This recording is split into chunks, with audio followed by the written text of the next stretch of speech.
nkusaba bw'ofuna video eno bw'otyo gituuse ne ku munno tusobole okuzuula muganda waffe oyo amanya bamuyita Tumushabe Jovinta passport kweri ebifaananyi byebyo nsaba ontambulize video eno tusobole okumuzuula.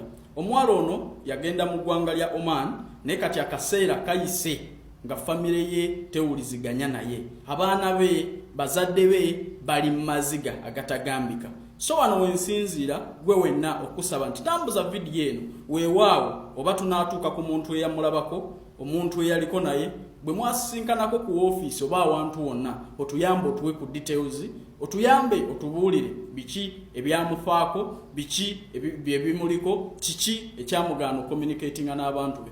Enamba y'essimu yange weeri bw'oba olinayo wali omulabyeko muganda waffe ono anoonyezebwa famire ye eri mu bweraliikirivu obutagambika, akaseera kagenderedde nga takommunicatinga.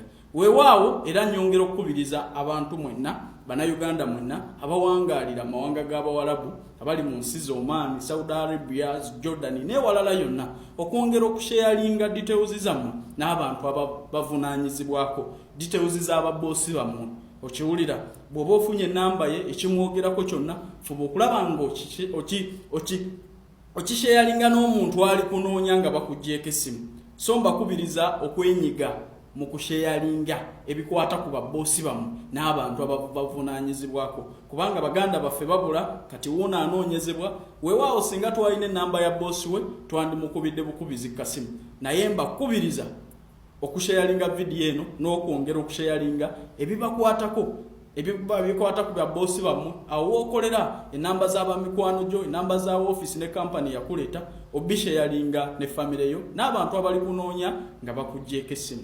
So tambuza video eno tuzuule muganda waffe ono, weewaawo oba tuzze akaseko ku matama eri bazadde be n'abaana be. Omukama akumpeera omukisa. Nsigadde nze Calvin Rich Kayanja, eddoboozi ly'ababonaabona bonna nga bakwata passport za Uganda.